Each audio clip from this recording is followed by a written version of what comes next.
Well, hello everyone. This is Dennis Harabin with Project Scholarship, and I'm really excited to have the opportunity to have a guest here that is just an awesome guest for this subject matter that we're talking about. We have Tim Rees. He is the Dean of Enrollment, and without any further ado, I'm going to let him explain a little bit about what his background is. The topic that we're focusing in here today is we're really focusing on the importance of that May 1st date. I know historically May 1st has been the magic day, the decision date. I know I have my jelly beans here for my daughter. We have a jar that we put together to actually every year we refill based on this whole important May 1st date. And it turns out it's not as important as people think. And Tim's going to be able to talk about that. Before we start, Tim, I just wanted to first thank you for your service as a Marine and what you've done for us and for our country. And I think that's a great place to start to talk about who you are and how you got into higher ed. Let's just kind of walk through how one goes from being a Marine into the place where you are today. Well, great. Thank you, Dennis. I appreciate the invitation to be here today and appreciate the opportunity to speak to folks. So that's a great segue because my story is a story of many other folks. I'm first generation college student.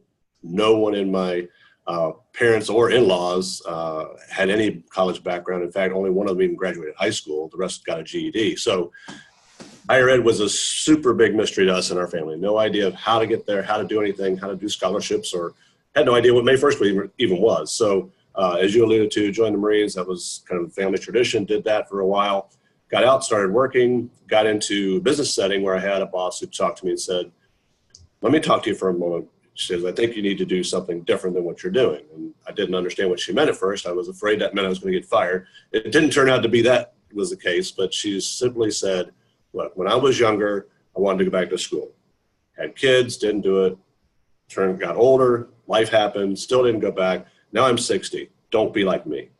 And that just stuck with me. I said, wow, okay, I really do need to go pursue this college education. So started on that journey, ended up going through associate degrees in community college and then on to 4-year and so on, and finally up to the doctorate. And I learned a lot of things along the way. One of those being that I did like higher ed more than I thought I did, and ended up starting to work in that industry instead of being in the business world. So, but as I started to do that, I started to learn more about the admission process and began to work in that and found, how people try to navigate that, because I remembered how much of a mystery it was for me. So starting to help other people understand that and then find out, is this a school for you or not, has kind of been a passion ever since. So I also pursued some outside education through, there's an association that works for admissions officers and college registrars. They have a program for strategic enrollment management. It really just simply means working with a student all the way through, not just getting them enrolled, but getting them to graduate and then become alumni, and then someone who is giving back to the institution, not it's just money, but also time and effort and pouring back into the incoming classes that follow behind them. And so it's really more of a holistic view of your educational journey, which is really lifelong. We're supposed to learn our whole life long, right? And so as we do that, we learn different things, and that we apply that, and then that helps us grow and be an even better person than we were the day before. So I like all of that combined together. And so by doing that, got to work with a very large institution, got to see how all that comes together. And as you talked about, May 1st, is it really all super important, or is it, just another day? I would say it's in between. Most colleges use it to kind of gauge where they are, to kind of know who is going to come in the fall. But again, there's only a very few schools that's kind of the absolute cutoff. I would say the more selective schools, once you've seen in the news media lately, those are the ones that would be more looking at May 1st only. There are thousands of colleges in the country, and a vast majority of them have opportunities for students well beyond May 1st. And I'm sure we'll talk about some of those examples later on. Excellent, excellent. Well, it's safe to say you're an expert in this field. And just so people know, I'm connected via LinkedIn to 2,500 enrollment VPs of enrollment throughout college and universities through the roles and positions that I've had. And the reason I selected you was because, to me, you're an expert a lot in exactly what's happening. I think you bring a lot to the table, and you're the first person I thought of. And first, thanks again for doing this as we're kicking off this Project Scholarship, which is a nonprofit. It's all volunteer at this phase, and really trying to help make an impact and change people's lives. And I think you, more than others, I mean, there's a lot in the space, but I think that's really something important to you. And I sense that from knowing you and meeting you. And that's why thanks again for being here. And let's kind of walk through how challenging it is to be an enrollment advisor and a dean of enrollment, and how what your year looks like. Let's just take May 1st as the date. So we get to May 2nd. Kind of walk people through what happens throughout the year, how it's a never-ending cycle and process at a university to get involved so that they can apply that to what they're doing to get to the schools they need to get to. Exactly. Well, thank you, Dennis. And it's just, again, I applaud you for emphasizing the fact that things go on beyond May 2nd. I've talked to lots of people over time who've gotten to May 1st and said, oh, I'm too late. And not realizing that, there are still plenty of schools that will have openings beyond that date. So many of the schools, like I said, they're trying to use that date to kind of set a gauge of what is their incoming class going to look like as far as the number of people. The reason they need to know that early is because typically faculty contracts expire over the summer. So to renew enough faculty to teach classes, they have to know by midsummer how many students are there going to be in the classrooms. You don't want to have 10 faculty members and only have enough students for 9 of them. That would be a bad thing. So they try to gauge that by using it. So again, May 1 is somewhat important to them, but it's not the be all and end all. So on May 2nd, as you alluded to, in both the larger institution I was at and now at the smaller institution where I am, we continue to work with students who want to be at our institution. For a lot of you parents, you've already gone through this before, you already know that there are lots of schools out there, and what's most important is finding the best fit for your particular child. And obviously also if you have multiple children, you realize that each child is different. And so it doesn't mean there's a one size fits all. I mean, we would all love for them to go to our alma mater or whatever, but at the end of the day, it still needs to be about what's the best fit for your child, and you know them best. And so that's why it's important for you to be involved and engaged in the process, more as a guide, not, directing and dictating, because then of course they tend to rebel against that. But so from May 2nd forward, it's just a simple matter of, again, finding the right fit and then pursuing that. So let's, for instance, say that, April has come and gone and you got waitlisted at your first choice school, and it's now all the way to May 2nd. They haven't opened a spot for you. Well, it's good to have a backup plan to then say, well, I may or may not get into that school. Where else was a good second choice, and pursue that. And like I said, many schools will still welcome that at that point. They will help you, accelerate the process and get things done, because it does take a little bit of time to get accepted and get all your financial aid worked out. But again, if you're working on it early in May, that gives schools plenty of time. I'll give an extreme example of someone at my former institution where they were very, very late to the process. So this is not the norm, so don't think this can happen in your case at always. But we had already gone to the start of classes in August. In fact, we'd already gone past the end of the first week, which is what they call add drop. There's a point in time where you can no longer add or drop classes from your schedule. We were actually past that. We were into the next week.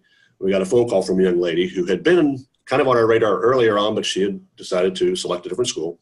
Her and her mom were calling us from the parking lot of that school. They had been to the first day of orientation. She spent the first night in the residence halls and realized, oh no, this is not the place for me. And I realize that's a little bit extreme and probably difficult to understand, because you should have checked that all out by then. But at any rate, that was her dilemma. And she said, I've got to come to your school instead, because we were her second choice. So we moved things around a little bit. Took quite a bit of work at that point, because we had to sit there and walk her around to all the professors and get them to agree to let her in their classes and so forth. But we did finally get her in. She also had to sign some agreements because she was so late in the semester, saying, hey, you know what, I realize I'm late. I've got to make up all this work, but I'm going to do it. And I'm glad we did all that work, because I checked on that student later in the semester. She was doing wonderful work. She had caught up in her classes. She was making A's and B's. So again, a great student, great fit for the school, and ended up being a good opportunity for her to be able to get into a school that she could live with. And so, again, I won't say it's never too late, but you can get in sometimes as late as August. So again, May 2nd through the summer, most admission staffs at most schools are still working very hard with the students who haven't quite finalized everything. That's also why they'll have summer orientation events and things like that. So most admission staffs are still working through that. The only ones who probably aren't are, again, those that have been in the news most recently, because they've already got most of their class or enough money to kind of not have to worry about how many students they bring in. They have a few celebrities in their pocket or whatever. So they can do that. But at any rate, the idea of admissions just shutting down on May 2nd and they go have picnics is not true. They definitely work hard. And again, that's been true of both institutions I've been at. We worked hard in the summers at my old institution, and we will do the same thing this summer at where I am now. So again, I would say the vast majority of schools are still working throughout the entire summer. So don't give up hope if May 1st your dream school hasn't come through for you. Excellent, excellent. And we'll get into a little bit more about transferring or some of those aspects, but you alluded to some, we do have a next session coming up. So people who only listen to this should stay tuned about the differences between the large school and the small school. But for now, I just wanted to chime in too a little bit with, for my own purpose. I mean, I know about the schools, but do you know the difference between, in a private and a public institution? I would imagine the private institutions have a lot more leeway and flexibility in what they can do later in the system than the public schools that have. And could you just highlight that between the difference of post May 1st private public versus just? Yeah, that's a great point. You're right. Because again, with public schools, you have the public funding. There are a little bit more restrictions on things they can do or can't do. At the end of the day, both are still trying to fill, again, classroom space and bed space in the residence halls. But as you said, private institutions can most of the time be a little more nimble, be a little more accommodating, especially late in the cycle when they're trying to fill those last few beds or last few class seats. The only caution for both sides of that, for both private and public, is that the later in the cycle you get, the more limited you are in ability as far as classes you can take, residence hall space. But again, I mean, if you're getting a spot, that's better than not having one at all. So I would encourage on that. But you're right. From the public side, there is pretty much cut and dry. Here's what you have. Here's what the state is allowing you to take in. And then the schools have to work from that pool of resources, if you will. Whereas with private institutions and endowments and things like that, there are sometimes additional scholarship dollars and things like that that they can find to help make the gap difference. Because we realize public schools are less expensive for a reason. They're subsidized by the state or federal governments, well, state government, of course, federal as well, with loans and Pell Grants and so forth. Whereas private institutions, they can take Pell monies and federal loans, don't typically get as much state aid. And so typically the net cost, if you will, is typically a little higher in a private institution. But again, you'll have the some of the affordability is mitigated in there because of the endowments and things like that, different scholarships they have that they can offer where the publics may not have quite that much flexibility. And again, so it's all about, like you said, finding the right fit, finding a school that can work with you and will work with you, and then trying to get your student into that school. Excellent. And then to kind of wrap up this session in particular, which we're talking about the May 1st, the deadline, the enrollment process. I always like the movie Philadelphia, where Denzel Washington goes back and says, "Talk to me like I'm a sixth grader." So some of the people who are who will be observing this and who will be focused on this, maybe early in the process. They may be freshmen or so their children may be freshmen or sophomores in the process. So getting beyond just that this particular year that they missed the date versus it. So if I'm a parent and I want to have a sophomore during this cycle, what would I go through? Like, where are the key points throughout that year as we lead up to that May 1st of their senior year process? So kind of walk me through what you would recommend. And before we even do that, let me step back further. I know we put it in the listing for the meetup, but people may not understand. Could you just give me a relative perspective of the schools when you talk about the large public, and kind of give us a little bit of the demographics? Because I know how large Liberty is and their online and the presence and how many people they educate, and how your school is now so intimate, and kind of walk through those numbers and stuff so people really get a flavor why I went to you first, because you've seen the biggest ends of the spectrum. Yeah. Well, no, I appreciate that. So yeah, when I was at Liberty, again, we had an on-campus resident population of about 15 to 16,000 students. So it had the feel of a public school, a lot of the same amenities and that kind of thing, but again, still a private school. And so our incoming class would be somewhere around 4,000 every year. So again, once you fill those number of seats, then you have no more room. So that is the similarity between all institutions. They all have a limited number of classroom seats and bed spaces. And so once those are full, then they are full. But again, as I said, unless it's one of the very elite institutions, most schools have room on through the summer. And then, of course, where I am now at Erskine College, we are a small private liberal arts college. We are a Christian school as well, but we intentionally keep things small. We focus very much on the student-teacher ratio, keeping it very low. Right now it's about 11 to 1. It's going to grow a little bit over these next couple of years. We're trying to grow the on-campus population slightly, but that is our overall faculty-student ratio.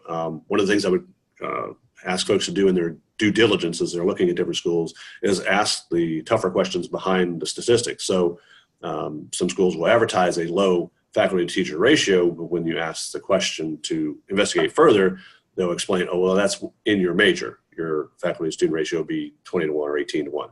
So asking about the overall experience to ensure if that is important to you, in other words, you don't want your child in a 300, 400, 500 seat classroom, ask those questions, because many schools, and Liberty was one, we had many classes during freshman year that you were in a very large setting, 300, 400, 500 students. Didn't make it necessarily less intimate, but again, just law of large numbers, you're not going to have the same face time with a professor at that ratio as you will when it's you and a dozen others. And so at Erskine, that's what we focus on. Again, we focus strictly on liberal arts as well. So it's a much more broad education as far as English, history, the sciences. That's what we focus on to try and prepare folks for graduate school. And that's our focus. Liberty was not the same focus. They had all the graduate programs. And again, so we do two different things, even though we're similar institutions, except in size. And then, so as I said, with Erskine, we were trying to focus on, again, the smaller classroom setting, keeping those ratios small, so we can focus on grad school placement, which is right around 98%. Those who want to go to grad school, get into their grad school, and then in the 90s, get their first choice school. So that's what we're focused on. So again, looking at what's the best fit for your child, what are they trying to do long term, which now kind of leads us back into the question you asked originally, which was, if I'm freshman, sophomore year, what are some steps I need to be taking or things I need to be thinking about as I'm starting the process? I'm not fretting about May 1 this year because I've got 3 or 4 years before my child goes to school. So I would say early on, especially freshman, sophomore years, I always implore people to begin looking at scholarship opportunities. We all know college is expensive, and it is for a reason. I realize there are plenty of naysayers who think it's overpriced, and that may be true to an extent. I'd also say always look past the sticker price, if you will, and look for what the net cost to you will be. It's almost like the starting point. I would say it would be much more like the investment of a home. Typically, the list price is not what you pay for the home. You usually negotiate a bit. I wouldn't say that you're engaged in negotiations on college education necessarily. However, there are things you can do to reduce the cost for yourself. In a home situation, it's down payment, so saving up money.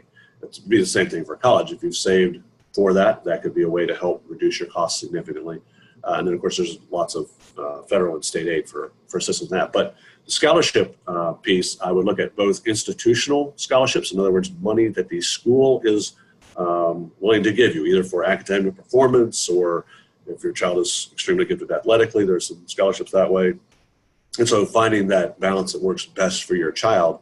And then beyond that, looking at things, what schools will call outside scholarships. So things that are not from within the institution, they come from outside of the institution.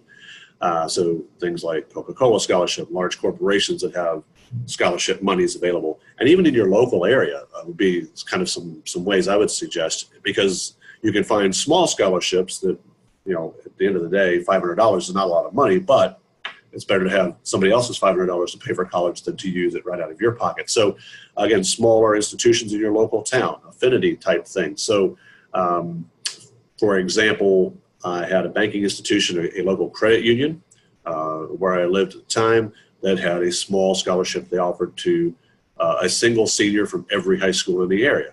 Again, it was like $500 or maybe $1,000, small amount of money, but again, somebody in that senior class was going to get that money, so apply and apply yourself to that. So those are the kind of things you need to know about, to know what's money that's already around me that I might have access to. And then through your employer, other things like that. There are scholarship dollars sometimes for that. But then finding other scholarships that fit, again, your students' talents, abilities, specific propensity, I guess, for things that they do. And then knowing and understanding the deadlines associated with and the requirements associated with. So if you're starting to do research now, 9th, 10th grade, by the time those applications are due, senior year or perhaps even late junior year, you'll already know about it and you won't miss the deadlines. That's one of the hardest things about it is finding a wonderful scholarship and then finding out you missed the deadline to apply, or missing requirements. In other words, there may be some that require a certain number of service hours, and you only have a month till the application is due and you're 500 service hours short. It's going to be impossible to get that done. So knowing those things in advance, and then laying out a plan or strategy to accomplish what you need to prior to the deadlines for those. So for instance, when we talk about the service hours, say you had to have 1,000 service hours. What if you're freshman, sophomore year, you have plenty of time to start building those up and building almost a resume, if you will, of opportunities and things that you can catalog to then utilize along with that application when it finally comes due, again, late junior year, early senior year, so that you don't miss out on the scholarship opportunities. You know, we've all heard the statistics of how many millions of dollars go unclaimed every year. Well, that's part of the reason, not being able to prepare ahead of time for the eventuality of submitting the application and the requirements that are due with it. So again, that for me is first and foremost, because I know I don't want to pay out of my pocket any more than I have to for anything, and college education is no exception. So if you do some research early on, be diligent and search out those things, you can usually find a number of scholarships that are right for your child to apply for, and then do the hard work of actually applying. You know, if we leave it to our kids, they're going to find the ones where they just have to submit their, cell phone number and they're in. But choose to be a little more diligent, help them understand, hey, this is valuable. I realize it's going to take an hour of your time to sit down and write this essay and do a good job at it, but the potential benefit, the reward versus, risk, reward, benefit kind of equation, and help them understand that, to say, look, this is going to help both of us. I want you to be in the college you want to be in. Having this additional money will give us more freedom to expand our range of options. And so help them understand that and have some somewhat frank conversations about where you are as a family, what you really think you can afford. And then, help them understand that it's as much their responsibility as is yours to be able to go where they want to be and need to be. Again, because of the statistics you see about graduation rates and dropout rates, if you will, all of those things come back to something that the researchers have called fit. So if you don't fit in at the institution you're going to be at, or that you choose to go to, you're not going to finish. That's just the bottom line. Doesn't matter how academically talented you are, the environment itself will weigh that much on you that you'll tend to not persist. And so best to find an environment that's inviting to your child. And only you and your child can answer that. As an admissions professional, I would love everyone to come to my college, but that's not going to be the case. And I realize that. So I always advise folks, find the best fit for you and your child, and then make your decisions based on that. There are thousands of campuses in this country. All of those campuses have beautiful buildings. Most of them have nice, lush lawns and things like that. You're going to see that pretty much everywhere you go. What I would say is you need to find the institution that fits for you. And by that, I mean, when you get on the campus and you actually walk around and see what's happening, the environment, you'll have the understanding of whether this is a good setting for you and your child or not. And that's the ones I would tend to keep on my list, get that down to 3 to 5 schools by the time you're a junior year, and then go from there as far as the application processes and so forth. And that'll help you have a much better experience. You won't be senior year trying to figure it out. I've got 10 schools still on my list and it's October. What do I do?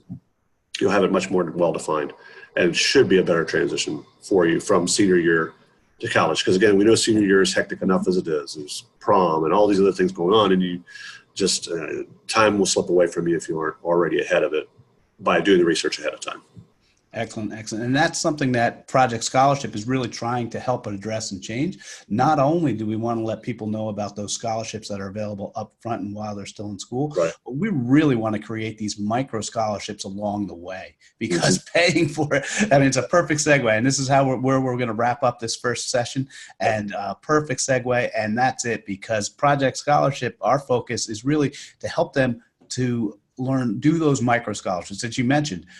There's not going to be large scholarships but there's going to be a lot of little scholarships, and those lot of little scholarships will help them not only build their resume, but will also help them to offset their costs and to keep them there to persist, and to allow them to go into a little bit more reach as to where they can go. Because as I said, no one wants to, the debt becomes a big piece of it. Everyone always fills it in with the debt, and we know where that's gotten us. So, exactly. Yeah. Excellent, excellent. So we're going to wrap up this session. Thank you so much. We're going to be staying on and going through, but thanks for wrapping up this first session about May 1st and why it's so important. And then I'm really excited to get into the next one that you've alluded to a little bit here on the fit piece between large school, small school, some of the difference and transferring and some of those other aspects. So thanks, Tim. All right. Appreciate it, Dennis. Thank you.